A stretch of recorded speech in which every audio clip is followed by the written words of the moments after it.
Hello, my name's Scott Davis. Welcome to New World Birth. By accessing this presentation, you're inviting me to share this information regarding our passage through this challenging and very hopeful time.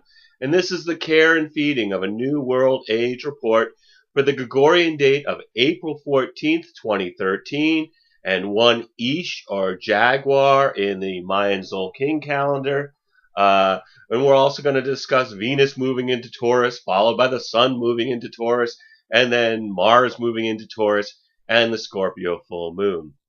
So April 14th is 1 Ish or Jaguar, which carries the themes of shamanism, earth magic, strength and intellect, spirit of the jungles, gratitude, speed and stealth, mother nature, feminine and feline energy, mysticism, and expansion of consciousness. And the Jaguar represents kind of this primal spiritual force that inhabits us all. And to the Maya, the Jaguar spotted coat represents the Milky Way galaxy. And the Maya referred to the Milky Way as the white bone spirit, or Wakakan, and also the path in the sky to the center of the universe. Anyway, this 13-day cycle is about exposing our dark spots to the light and being transformed. And so this is a time to release the fear so that we can be in our intuition and also turn our attention to and our actions to taking care of the planet and our bodies. And I've been thinking about the upcoming conjunction between Mercury and Uranus, which will happen on 7 Ahau, or the 20th of April. But these two planets are planet octaves, Mercury and Uranus. And in the modern Western astrological system, we look at like Uranus being the higher octave of Mercury, Neptune being the higher octave of Venus, and Pluto being the higher octave of Mars. But before I get into that, we should probably look at the astrological rulers in the traditional system, which uses only the planets that can be seen with the naked eye from Earth. That includes Mercury, Venus, Mars, Jupiter, and Saturn, along with the Sun and Moon. And the traditional rulers for each sign were, for Aries, is Mars. And then we have, for Taurus, we have Venus. And then Gemini is ruled by Mercury. And then Cancer is ruled by the moon, and Leo is ruled by the sun. And then we start moving back out. So we go to Virgo, which again is Mercury, and then Libra is being ruled by Venus, and that brings us out to Scorpio. The original ruler of Scorpio was Mars, and then we get out to Sagittarius, ruled by Jupiter, and then we get to Capricorn, which is ruled by Saturn, and then Aquarius was also ruled by Saturn in the traditional system, and then Jupiter traditionally was the traditional ruler of Pisces. And if we keep following this cycle, we realize that this completes a loop, because then we go after Pisces, we go back to Aries, which is ruled by Mars, and then Taurus with Venus. So what it's doing is it's creating kind of a loop as it goes through it, So as we go, Mars, Venus, Mercury, the Moon, the Sun, Mercury, Venus, Mars, Jupiter, Saturn, Jupiter, Mars, Venus, Mercury, and so on and so on. So the traditional rulers kind of followed a circular pattern. Which in the north gives us energy from the sun, the moon, and the sun, associated with summer, which is we have the two brightest luminaries for the brightest months, and the energy for the planet, and then the energy of the planet of limitation, Saturn, is associated with winter, which is the coldest planet, is associated with the coldest months in the northern hemisphere.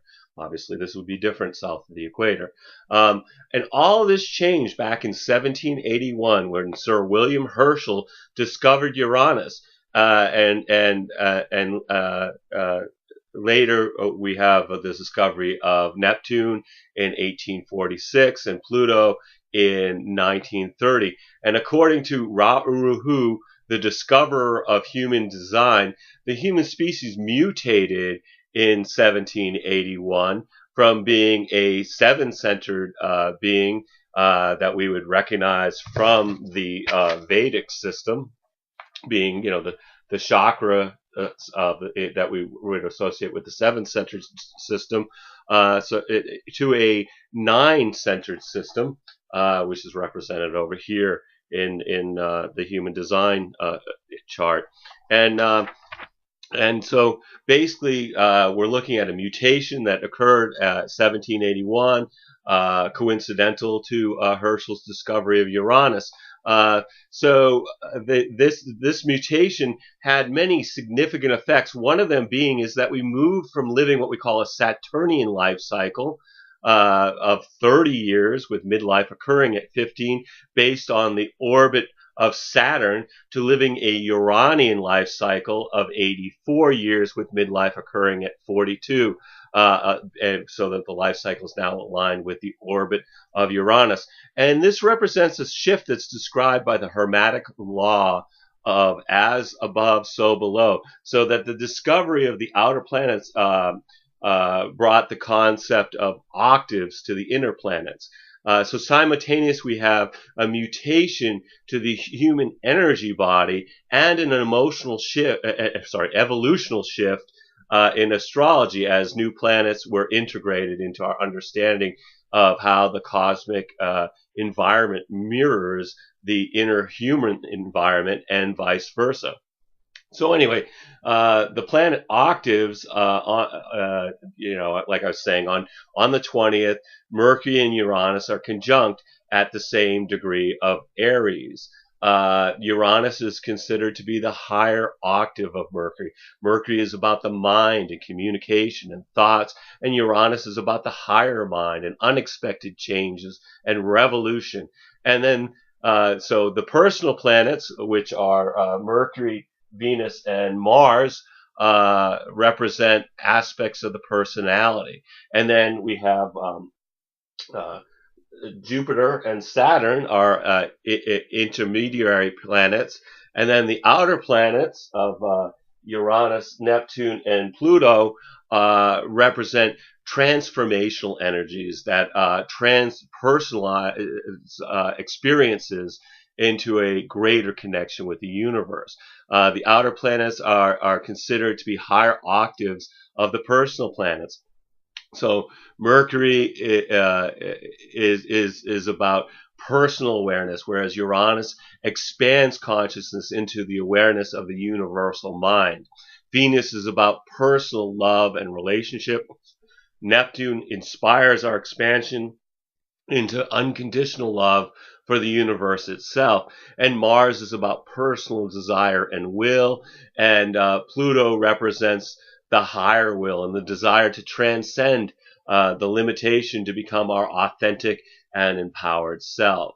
And, speaking of Pluto, as we begin the one Jaguar Tzolkin, we have all these planets that are appearing to move forward from our vantage point on Earth, except for Saturn and Pluto, which are appearing to be moving retrograde or in reverse motion.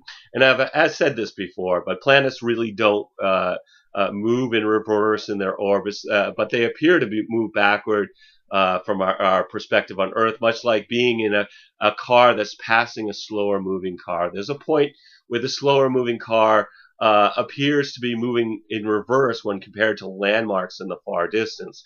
And Saturn appearing, in retrograde motion can be compared to a time period for recuperation or backtracking regarding an obstacle in our path. After its retrograde period, we can advance forward towards our goals a little more rested and with a more efficient process, as long as we honor Saturn's retrograde rather than trying to push through to make things happen regardless of the resistance that is felt at this point.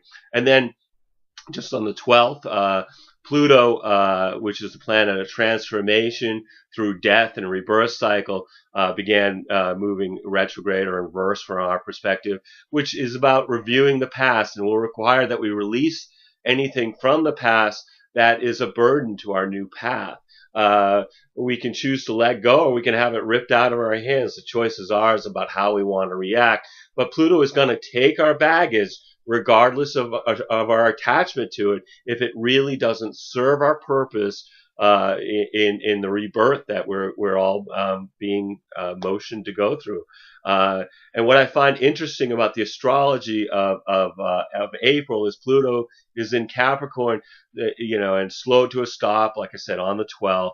And started moving it retrograde, and it will take Pluto the rest of the month to really kind of pick up speed. So Pluto is really at the peak of its power for the remainder of the month of April, and Pluto represents death, completion, and in Capricorn, this is about a breakdown of structures to bring about transformation.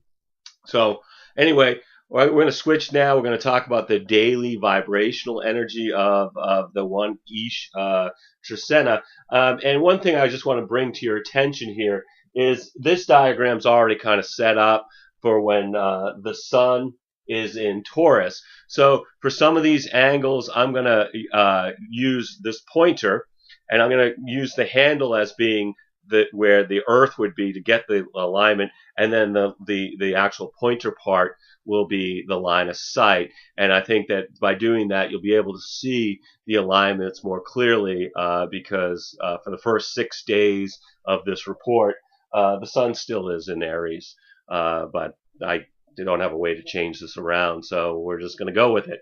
So anyway, April 14th is one Ish or Jaguar. This is about unity being experienced through enjoying nature, with the Gemini moon being stimulated by Uranus and merging with Jupiter. That means that early in the day, the emotional energy is sort of pleasant yet restless with Uranus, and wanting to try something new, and it's a bit unpredictable. And then later it brings expansion, particularly related to communications and new information.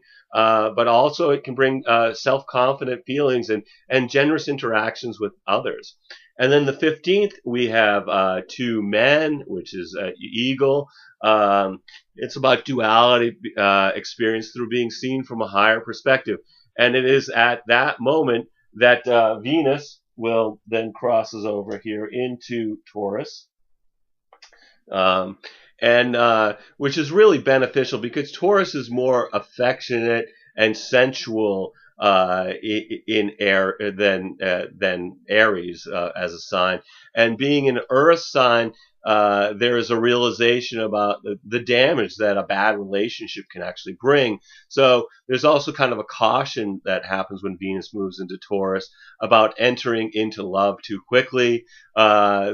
This could also be passionate energy that wants to please the significant other or your lover.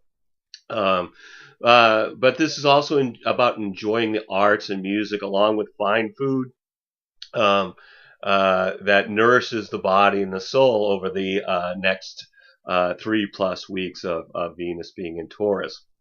On that day, we have the moon in Gemini is being stimulated by the sun and Mars, which brings a sense of balance between our inner and outer worlds, and also the spirit of cooperation between people, along with the desire to work independently from others to complete a goal. April 16th is 3 Keeb, or wisdom. It's about taking action through introspection, meditation, and forgiveness. As the Cancer moon harmonizes with Venus, is challenged by Mercury and Uranus, and supported by Neptune and Saturn, and opposed by Pluto, which starts the day with sort of pleasant energy for being with loved ones and working towards a common goal. But then later people's communications can be a little more critical, and there's a potential for works and contracts to be incorrect or unfair. which then shifts to, as the day goes on, to daydreaming and perhaps a lack of progress or interest in regarding mundane tasks. And then later still, the day brings kind of a more sober, realistic view of life with the impulse to act hastily and jump to conclusions. And then finally, the day wraps up having a profound and possibly uncomfortable realizations in which our inner conflicts get projected on others, which could lead to emotional issues. So it's kind of a wild ride on the 16th. The 17th is for Kaban, or Earth, stability through gratitude for Mother Earth. And on that day, we have the Sun conjunct Mars. So what we're going to look at is for the Sun to be conjunct Mars, the handle here representing the Earth would be right about here in its orbit. And then we can see the line would go straight through the Sun and straight through Mars and be in the section of this chart that is Aries. So this would be the alignment that we'd be seeing when the Sun is conjunct Mars in Aries. The Earth is just not quite where it is in the chart. So this brings great energy for starting projects, particularly one where you want to work on yourself without having to deal with group dynamics.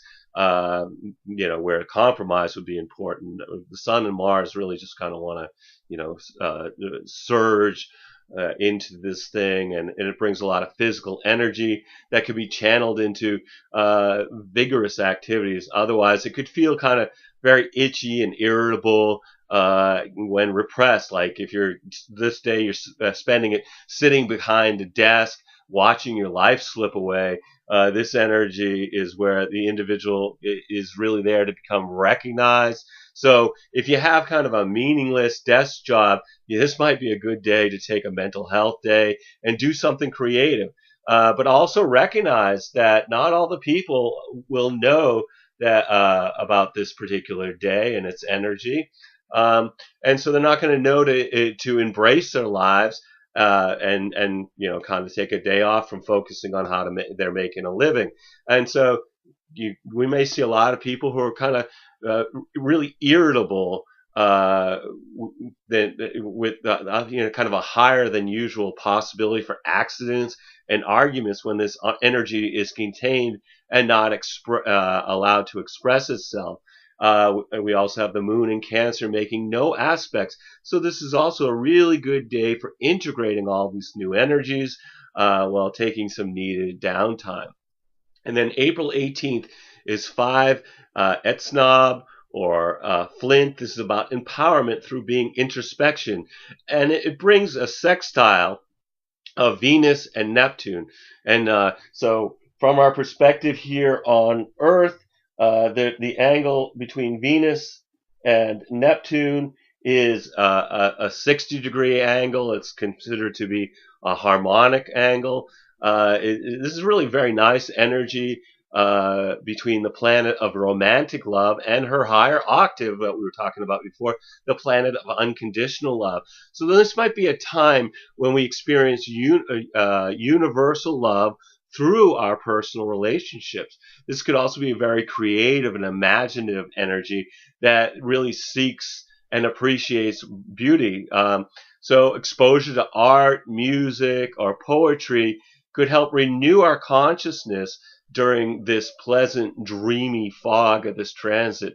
As we have the first quarter moon is challenged by Mars and the Sun and Venus, which starts the day with a danger of needless disputes due to folks being irritable with events creating a challenge to our daily structure, our lives. But then it wraps up with the enjoyment of being with others in social situations. So the day gets better as it moves along. The 19th is 6 Kawak, or Storm. This is about being in the flow through recognizing the gifts of adversity. And it is on this day that the Sun enters the sign of Taurus. So now the chart is getting closer to being correct, which illuminates purposeful determination and becoming efficient in practical matters for a month. This brings a grounded earthy quality as many are working the soil in hopes of a harvest. In the northern latitudes, this is also may bring more of a focus on security, both emotionally and materially, along with having the resources needed to live comfortably. And this is welcomed as the stellum or group of planets in Aries is kind of raking up. All this Aries energy has really been pushing us to begin something new, which has created, some level of chaos in our lives. Taurus kind of slows things down and brings some sanity and practicality.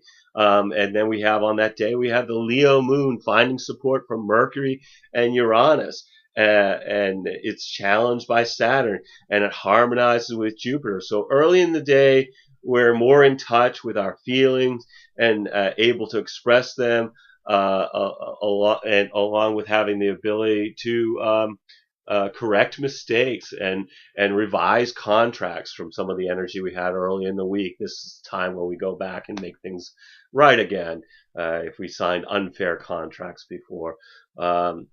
With people also wanting to isolate as the day goes on, and perhaps even feeling lonely. And then it shifts, when Uranus makes this angle to craving emotional excitement and a change to the daily routine. And then the day wraps up with the enjoyment of congenial interactions with others. April 20th is Seven Ahau, or Sun, which is about reflection through honoring the wisdom and memory of our ancestors, as Mars goes into Taurus. So we're going to just move that over to here. And which brings an emphasis on the bull's determination to be successful and this is the transit of Mars and Taurus goes to the end of May. This also brings passion for earthly pursuits and sensuality and sexuality. So you might want to look at this day perhaps as a good day to have an encounter out in nature. Might be a great way to celebrate this energy. And then also on the 20th, we have Mercury conjoins or merges with Uranus, which means that from our perspective, we would see this kind of alignment if the Earth was at that position, where the line going from the Earth through Mercury to Uranus, it's all the same degrees, probably 8 degrees of Aries. Which continues the interactions between the planets and their higher octave planets, which we were just talking about. And here we have Mercury, the mind, and Uranus, the higher mind, which can be very exciting as our personal awareness is really expanded to a larger consciousness of the universal mind. This is very fast energy in thinking and communications, which could lead to quantum leaps of faith, or the other side of it being that people are getting overwhelmed with so much new information, and people may be more prone to accidents as they are moving too fast to be cautious. And on this day, we have the Virgo moon finding support from Mars and the Sun. So the emotional energy is positive for asserting ourselves in a good way, and having a sense of inner balance, which would give momentum which gives us also some momentum to what we want to accomplish.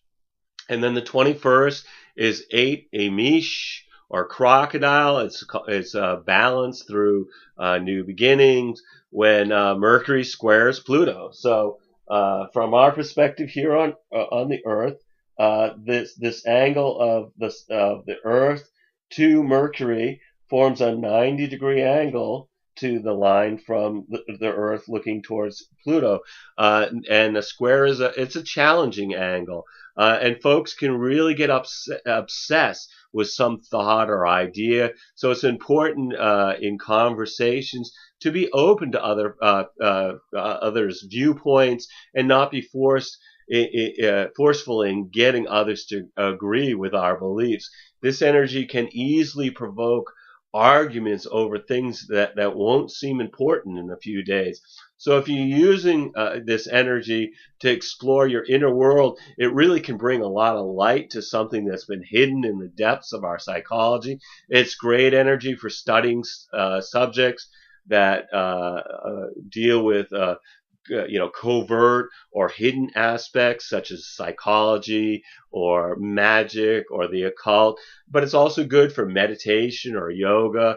And then we have the moon in Virgo still opposed by Neptune, finding support from Venus and Pluto, and in harmony with Saturn. So the day begins with people feeling sensitive, but the impressions that they get really might not be very accurate. And then there's like pleasant exchanges with people in our immediate environment, with a sense of responsibility to build something in the material world. And then the day wraps up with a really intensified emotions and experiences that really go right to our depths. April 22nd, 9 Eek, or wind. It's about patience experienced through communication. It's also Earth Day, which we have Venus in Taurus, which it rules, and it's also an Earth sign, opposing Saturn, which rules the Earth sign of Capricorn, but is currently transiting through Scorpio. So this brings a sense of conflict between our duties and discipline and our desire for socializing and enjoying friendships. And somehow, even if you can get away from your obligations, you really this quality with Saturn kind of keeps us from fully enjoying ourselves, because Saturn can be kind of cold and leave us feeling lonely, or even in the presence of those that we love and enjoy. And then on this day, we got the Virgo moon is being challenged by Jupiter, which is benevolent and generous, but is contraindicated for investing resources. So this is a time that's not likely to have growth or profits from investments made on the 22nd. So enjoy what you have. Don't think that this is going to be a great day to buy something that's going to expand, because this type of angle it can be baffling and confusing, and have us making choices that where losses are more likely than gains. And then the 23rd is 10 Akbal, or night manifestation through contemplating the stars. And we have Mercury in a sextile or 60-degree angle from Jupiter. So again, from here in our perspective here on Earth, this angle looking between these two planets is a 60-degree angle. And this has us looking at larger issues in life. This can be a time of evaluating our hopes and our dreams, along with our overall plans for the future. This can also be quite optimistic and particularly good for business and commercial transactions, contract negotiations, and even dealings with the law, especially if we recognize that we get what we want by helping others fulfill their needs. This is a good time to travel or begin a trip or plan a trip. And we have the Libra moon being opposed by Uranus and challenged by Pluto, which brings erratic behaviors with the impulse to react negatively or jump to conclusions, with this sort of this compulsive energy to engage in activities that may not be in our best interest in the long run. April 24th, 11 Con or seed. This is about resolution through planting seeds and making new connections. With the sun in harmony with Neptune. So we got this kind of angle where we're looking at the sun in Taurus, and harmony is a sextile. It's a 60-degree angle to the position where we would be observing Neptune. Which, what this does is it lowers the demand of our egos, allowing us a sense of to sense other people's energies and circumstances, and it makes us more willing to help out. It could also be positive for fundraising for a charitable organization. This also encourages spiritual and mystical knowledge and experiences through spending time alone in a meditative state, particularly given that the energy for physical activity is lowered with Neptune involved. With the moon in Libra, finding support from Jupiter and opposed by Mercury, which brings a pleasant sense of well-being and an ability to have a positive dialogue regarding our spiritual nature. And this could be a dialogue that's either internal or it could be with another person.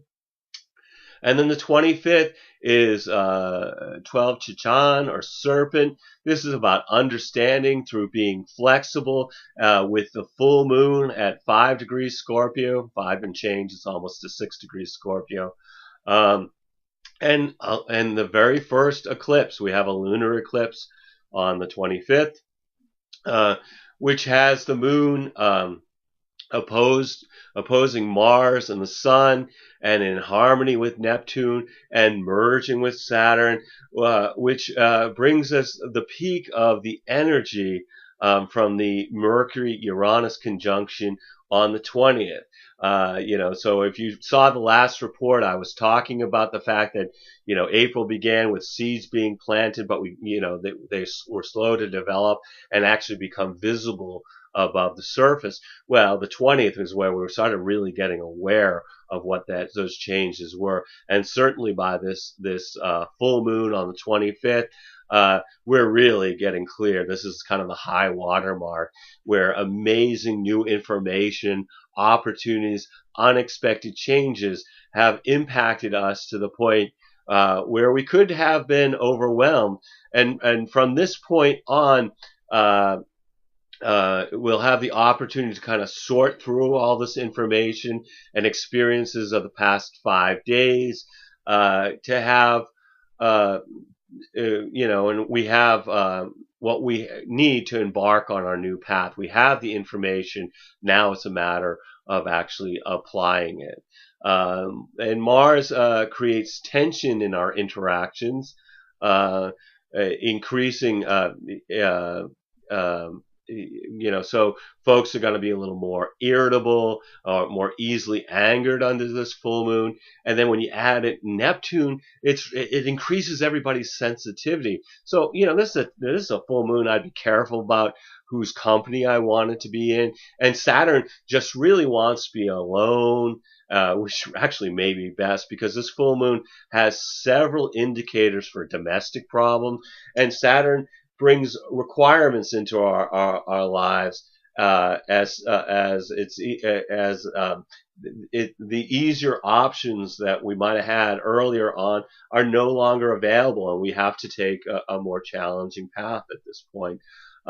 It's all, like I said, it's also the first eclipse of 2013, which continues to shake us out of our comfort zone and bringing breakdowns and breakthroughs, deaths and rebirths, tension and power issues, an emotional intensity, and conflicts related to money, land, and shared resources.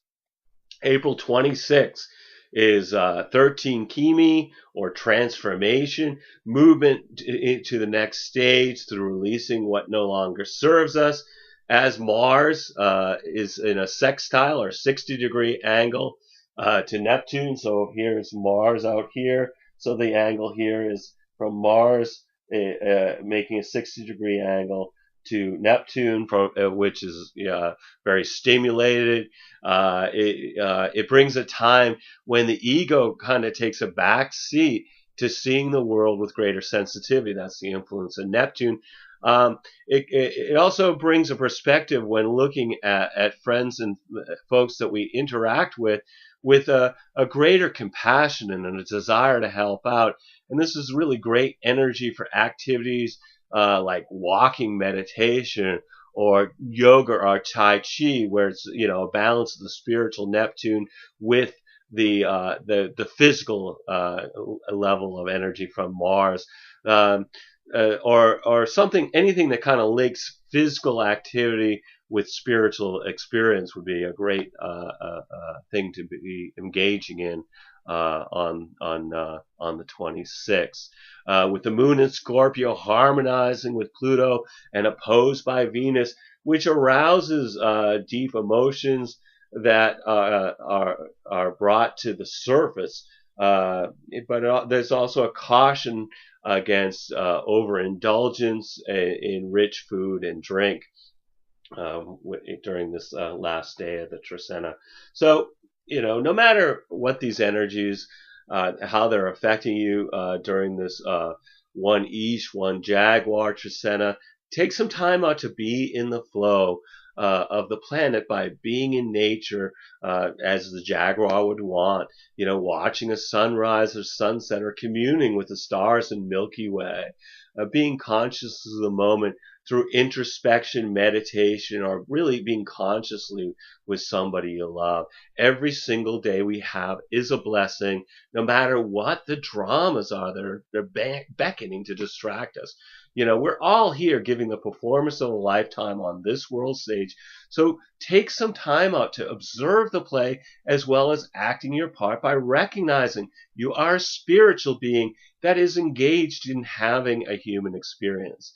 I want to thank you for checking out New World Birth. The next segment of Care and Feeding of a New World Age will be on April 27th, 2013 for one deer, and we're also going to discuss Mercury moving into Taurus, Venus moving into Gemini, and the Taurus new moon.